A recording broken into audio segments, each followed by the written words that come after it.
Oh, you go like that? Yeah, she doesn't have that problem. Could please rise and join us in the pledge? I pledge Allegiance to the flag of the United States of America and to the republic for which it stands, one nation, under God, indivisible, with liberty and justice for all. Morning, Warren County Board of Supervisors, April 23rd, 2024. Are there any changes to the tentative agenda? I have none. We have an agenda. Meet the department heads and elected officials. Sarah Doty, Warren County Auditor. Good morning. Next week, Sue and I will be gone Wednesday for training, and she has payroll to complete, so she's gonna open up the payroll packet on Friday. If you guys can start getting stuff inputted, so she can get started on that first thing Monday. Other than that, business as usual. Thanks, Sarah. Colin Gerst, IT. Good morning, just keeping busy like always, nothing new to report. Thank you. Sheriff Kevin Glendenny. Good morning. Same for us, not a lot of major news for the sheriff's office. Plenty going on behind the scenes. The jail's at 79 adults this morning. And A seven handle. What's A that? seven handle. Yes, there you go. And 7 out of county. A couple of those are actually they're parolees, they're parole holds, so we have to pay for those, but we also get reimbursed back on the backside for them. So we kind of count those as not counted. Good. Yeah. Thank you, Sheriff. Maintenance, Rodney Buissner. Good morning. Koenig's gonna be here today. They gotta do an annual test on the elevator. It should take like 20 or 30 minutes. That the main elevator will be down, but other than that, really nothing new to report. Thank you. Jared Lasser, land use. Morning. Well, we're just keeping busy as usual. I don't really have anything to report other than we have an item on the agenda, and in terms of other stuff coming through the pipeline, I think there's maybe 1 or 2 minor subdivisions here shortly, but I don't know of anything else apart from that. So, Thank you, Jared. Chris Lee, conservation. Good morning. Had a decent turnout at birthday cleanup over the weekend, so that was cool. Really appreciate everybody coming out and helping clean up the community. I met with the concrete contractor and sub yesterday for a pre-con meeting to start the concrete work of a big hollow. It sounds like they're going to come in and maybe start doing some degrading work this week, and then concrete come in right behind them. So we're, depending on what the weather does, kind of optimistic that we'll be able to knock that out in a couple weeks. That will shut down a couple campsites, so we will be paving a couple of those, and then just access to the lake, although it's still fairly early to be out paddling. So the timing should work out pretty good, but we should be starting that here quite soon. So pretty excited about that. Campground's been busy. We weren't full over the weekend, but we had decent crowds. Kind of cold, miserable out there compared to the weekend before. But seeing a lot more people get out. I think the fish are biting and the mushrooms are popping. Thanks, Chris. You have a walk in Lee County, what, this Thursday? Yeah. Yep. A trail walk? Yeah, I think I lose track of where all those are, but it'll be on our website. Yeah. Thanks, Chris. Ken Heineman, Mental Health Agency of Southeast Iowa, for now. Yes, good morning. I did hear that House File 2673, which is that behavioral health alignment bill, passed the House and the Senate on, I think, April 18th, and went on to the governor. So I have not heard that the governor signed it yet, but I think she did because they released, Ryan sent out released a statement. I guess I'm assuming that she released a statement when she signed it, but I Okay. don't know that. well, I saw a whole list of them that she has signed, and I just hadn't seen that. But yeah, I expect it to be signed because she was in favor of that bill, so. So that aligns the Iowa 13 mental health regions and the 19 substance use regions into 7 new districts, starting July 1 of 2025. So I don't know much more about it than that, other than it looks like it's going forward, so. Where they have the applications for the administrative ASOs and in October, maybe, and then they were gonna award those by the end of the year for the administrative service organizations Yeah, for those 7 districts. I'm not totally up on the timeline, but I did receive one. I haven't really reviewed it a whole lot, but I can give you that. So that's the timeline that I got from Ryan. Okay, you don't need this? Nope, you can have it. I really wanna have time to put on glasses. Yeah. It's just- Thank you. Thanks. Shannon Prado, emergency management, It was a busy week in my life. I'll bet. Unfortunately, on Tuesday, we had a tornado go through the county. So we had, approximately 10 properties that had pretty severe damage in, the northwest corner of our county, up towards Yarmouth, Morning Sun area. 4, maybe 5 of those were homes. 3 of those were pretty severe. I did declare a disaster declaration for our county, which went on to the governor, and she did sign that.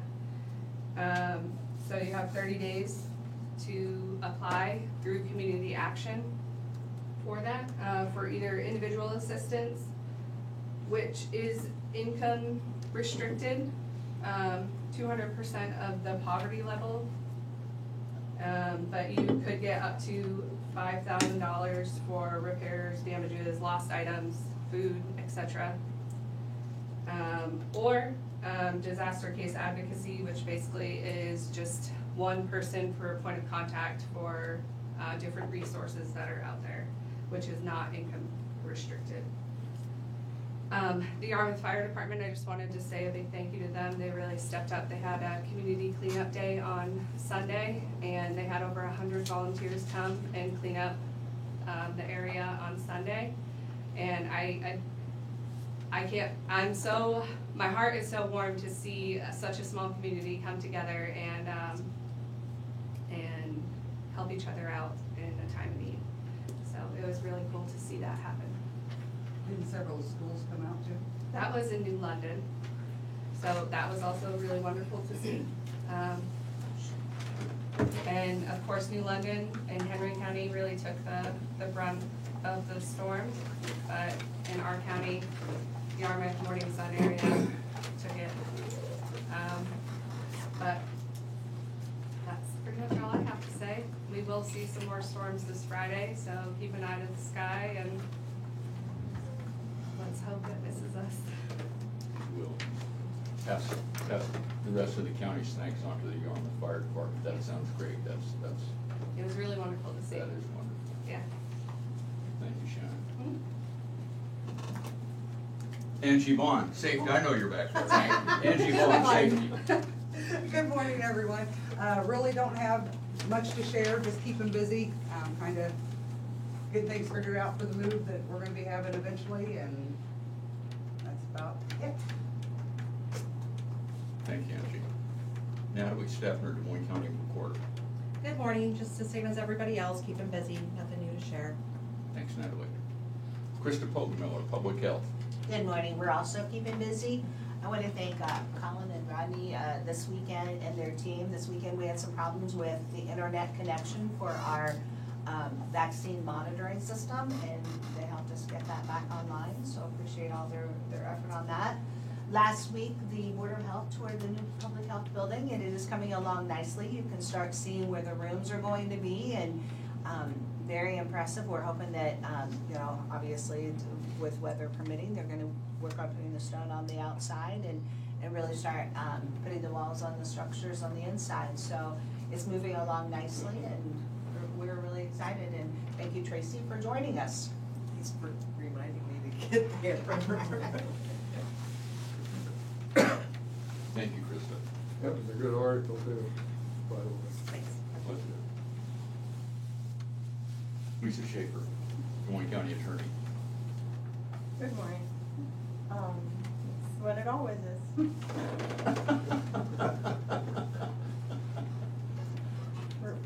We're just busy and trying to keep it all under control. Good luck. Yeah, I know we're not successful. I said we were trying. We're rooting for your side. Brian Carter, Boyne County Engineer. Good morning. I would echo a lot of what Shannon said, and that's not the way you're supposed to introduce somebody to where you live, but I met Shannon at my place a couple times last week, so I appreciate her work. And you know, I've lived in that community all my life, and you know, it's been a great community and everything else, but you get reminded of that when people show up to help you out, so no way to properly say thank you. But yeah, and the fire department did an awesome thing, and certainly some of my debris was what they picked up, which was spectacular, and the neighbors and everything else, and man, they had a bunch of people. They did. I mean, they knocked out a whole lot of stuff in like Couple 5 hours, hours or yeah. something like that. It was amazing and impressive, and so yeah, a lot of stuff going on, and a lot of people say thank you too. But I was one of the houses, so I had the unfortunate, I guess, occurrence of being that person that you see on TV. Although I wasn't on TV, you're supposed to watch that stuff, not have it happen to you. But that is the way it goes, and I think we're very fortunate. I don't think anybody in Henry County or Des Moines County died from this, and it was certainly severe enough it could have happened. Just a couple animals. So, I heard about some animals. Couple horses. Yeah, quite a few horses at one place, which is, I mean, there was a lot of power there, a lot of power. Some of the evidence afterwards was clear that there was a lot of power. So, so that was all good, and I thank you to my staff, because I pretty much just disappeared and they just kept things moving, and I didn't have the clear stop process for a while anyway, so it worked out well that they handled everything. But as far as projects goes, Golf Course Road is still moving. As you might imagine, the weather has slowed things down to some extent, but they're moving whenever the rain doesn't chase them out. We did have a little damage on the site just from the amount of rain we got all at once during that whole process, that storm. But they're making headway. Still tearing out concrete, still getting rock in, so best case scenario is still 3 or 4 weeks away. And if you look at the forecast, I'm guessing we're gonna lose at least part of next week, just from what I can see in the forecast for rain purposes. So, but we'll keep cranking. Right now, I believe, as far as I know, everybody that lives right there can still get in and out of their driveways. So as far as impact to the residents, obviously it's an impact to people that want to drive through the area, but they can go around and life will go on. But everybody there can get in and out, and the contractors, we focus our projects to try to make as little impact to the folks right there along the project corridor, and the contractor's been good to work with, and that's happened for the most part. So it always amazes me. I've seen it plenty of times, and it's still happening. Apparently, if you drive a semi, you just have to stare, especially if you're not in the area. You got to follow your GPS, whether it takes you by road closed signs or not. And I couldn't tell you how many semis they had to back clear out of that location, because they followed their GPS and then drove by at least 2 or 3 road closed signs to get there. So yeah, it's it makes it interesting, but so the guys are handling that. It's going well. I do want to mention that we have a crack sealing crew that's going to come in and do some crack sealing on Highway 79. Should be early next week. They were supposed to be here this week, and I think weather has also messed with them. So hopefully they'll be here next week, and gonna do some crack sealing on that. It's showing some age. It's got some age, but we're gonna do some extra work to it to hopefully buy some more life on that. So if you hear anything about Highway 79 being 1 lane, that's what's going on. It should only be for a couple days, and they should be out of there. It's not a major project for them, and they will be 1 lane. So it's just a matter of people being patient. So otherwise, plenty of stuff going on, but all that's behind the scenes. So and I would also say thanks to Kevin's guys, because they stopped by and checked in on things right away also. I did call dispatch early right off the bat to let them know everybody was safe, but they still stopped in. That's appreciated. So anyway, so yeah, interesting times, I guess. So hopefully we don't have anything more than rain on Friday. We'll call that a win if that's the case. We're supposed to get, they're calling for between 2 and 3 inches of rain on Friday.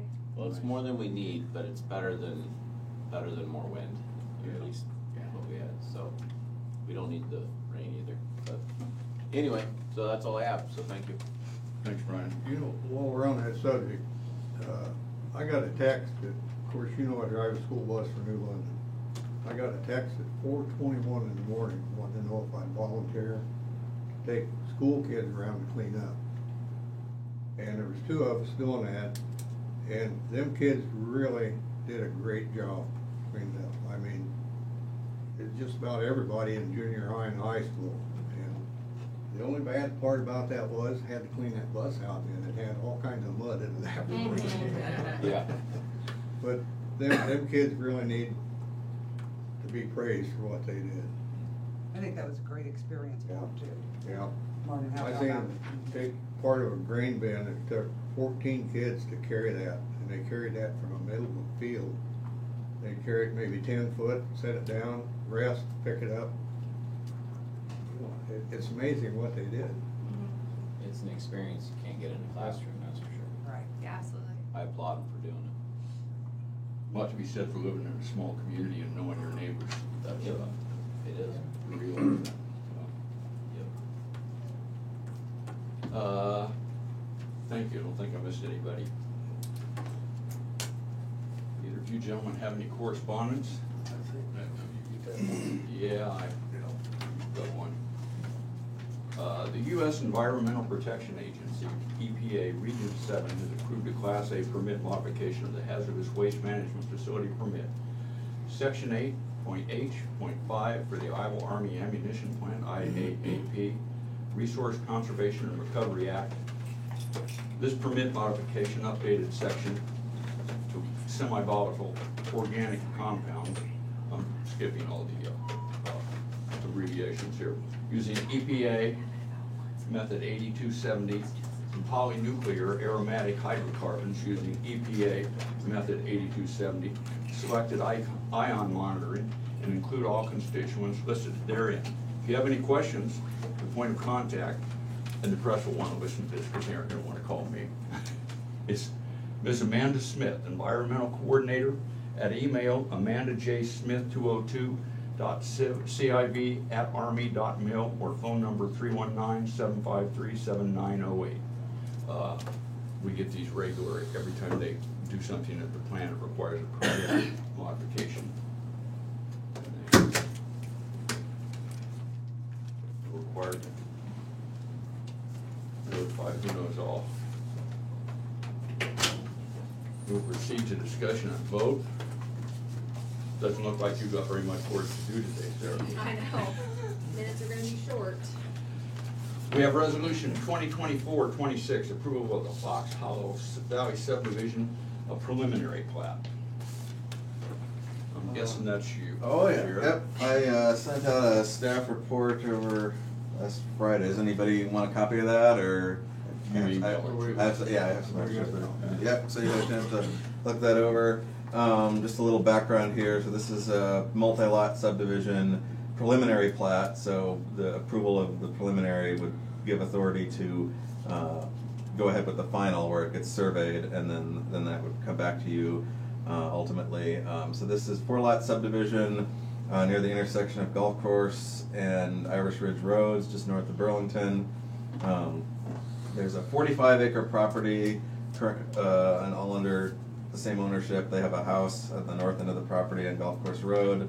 The plan here is to split off 4 lots along the Irish Ridge side of the property, where the terrain is flatter, and this would be for the intention, and at least initially, 1 lot would be for their daughter and son-in-law to build a house, and then the other 3 lots would be available in the future for other children and grandchildren to build on, and that is the intention, that this would be kept within the family, but just being able to use this opportunity to do 1 survey, create those individual lots, and so those would be available at any point in the future as needed, which may not occur. It's possible that they may just be owned by an adjoining lot, but this allows for that opportunity and that flexibility there.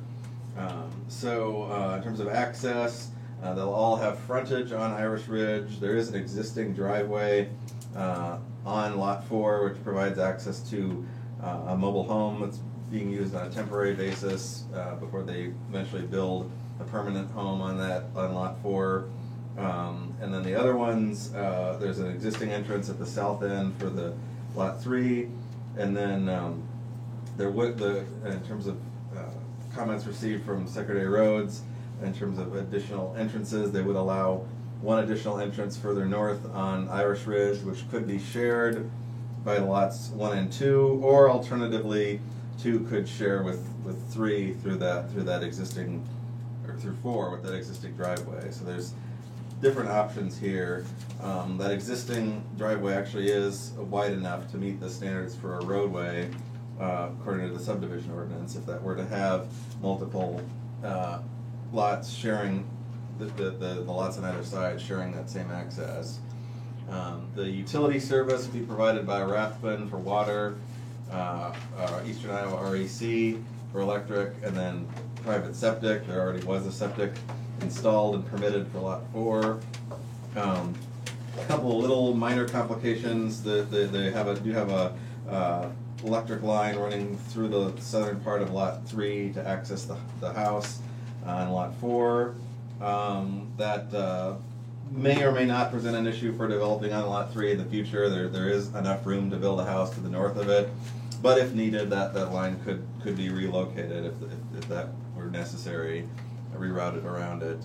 And then for the water, there is this, the line that's on the same side of Irish Ridge likely does not have the capacity to serve all 4 homes, and so likely then that they would just need to hook up to the line on the other side of the street, which that was following comments received from those utility providers. So would require some additional steps, but that's something that could easily be accomplished at that time as needed. In terms of the review process, it is within the 2-mile review area of Burlington, and the City Planning and Zoning Commission reviewed that in mid-March and made a recommendation to approve to their council. And then based on that schedule for that ended up being early last week on the 15th, where the council voted to approve that. And then for the county's zoning commission, we had a public hearing on Monday, March 25th. Pretty uneventful. We, apart from the subdivider and their surveyor, they did not have any other members of the general public in attendance for that. No questions or comments submitted. There was one condition that they did recommend including with the plat, the approval of the plat, the preliminary plat, that being that the final plat shall contain access easements for any lots in which the subdivider intends them to share with any other lots, specifically in accordance with those requirements from secondary roads in terms of where the access points would be allowed. So the initial plat did not actually, again, like I said, they all have frontage, but there was nothing specifically shown in terms of easements. So that's something that they could simply add on for the final, showing if for example, lot 1 and 2 were to share, there'd be an easement that at the entrance where they both come together, that both would be able to cross on either side there. So that was their recommendation, that the board approve along with that additional condition. And so that's all I have for my report. So if you have any other questions before going ahead, or I move to approve resolution 2024-026. Second. Sarah? Jim Carrey? Yes. Shane McCampbell? Yep. Tom Broker? Yes. We'll get those signed for you. Yep. Thank you. Thank you. We have personnel actions. We have one personnel action for the Correctional Center. Resignation of Tanner Whalen, kitchen, effective date April 13th, 2024. Motion to approve. Second. Sarah? Shane McCampbell? Yes. Jim Carrey? Yes. Tom Broker? Yes. Man, that's a tough job in that kitchen. It's getting hard to keep people there. What's going on here? Part-time position, we pay in the 14s right now. The manager of our kitchen, she does an amazing job just keeping up with everything with really limited part-time help. I'll put out there that even our administration has helped in the kitchen at times to make things happen, just because we're a little bit short there. But we are advertising for that position. What are those part-time hours, KG? What's that? What are those part-time hours So needed for that? some of it a lot of it lands on weekends. We do one hot meal a day, and that's lunch.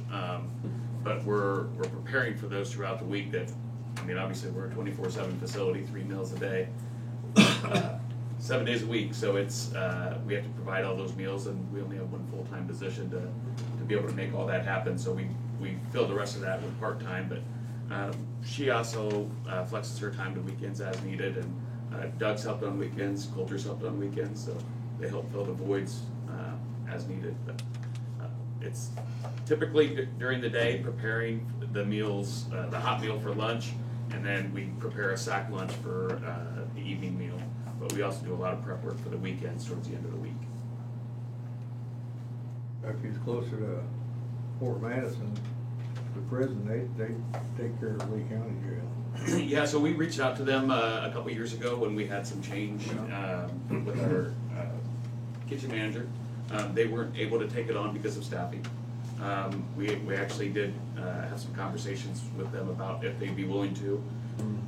There's a company that provides meals at SCC that we also talked with, and budget-wise, it was gonna be about a 20 or 30% cost increase for them to come in and run our kitchen, manage it, and provide the meals. So they gave us a per meal cost.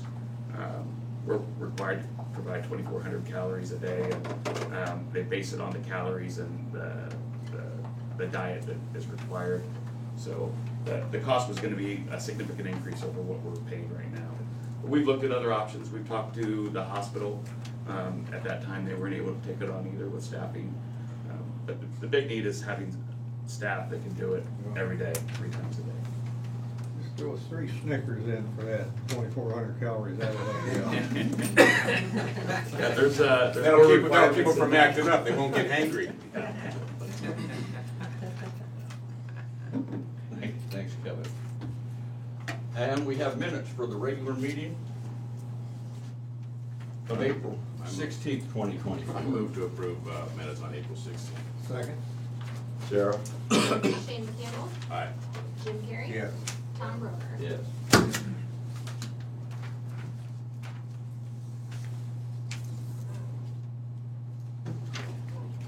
Any other business? I have none. Future agenda items? Committee reports? Community action, we're redoing personnel policies, just making everything work. Whatever's not, some things were just kind of gray, so we're just trying to give everything getting everything where it needs to be, tighten it up. We received local donations for this last month. Received a total of $6,940. 900 went to the food pantry, 5,790 for community needs, and then $250 for Head Start. So we're still receiving some cash donations. It's not where it needs to be, but yet we're still getting those in. So the community's still all in on community action. I think that's about all I need to report. I was busy. Matter of fact, Krista called me up because I was in a meeting with I didn't want to bring about 60 kids with me, so. You should have brought them, Jimmy. So I missed the meeting. Nothing better than children on a construction site, yeah. Thanks. I had none, so that brings us to public input. If anybody from the public would like to address the board, you can email the board at board@dmcounty.com. That's BOARD@dmcounty.com. You can call 319-753-8203 extension 4. That's 319-753-8203 extension 4. We'll give you a couple minutes to initiate that call or email if you've got any questions or comments. In the meantime, does anybody in attendance have any comments or questions?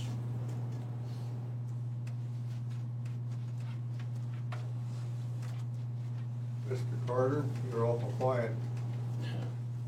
Well, actually, Tom called yesterday because somebody caught him that lives along our project.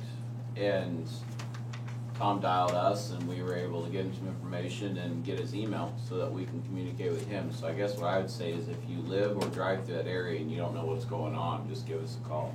We'd like to talk to you and we'd like to give you updates.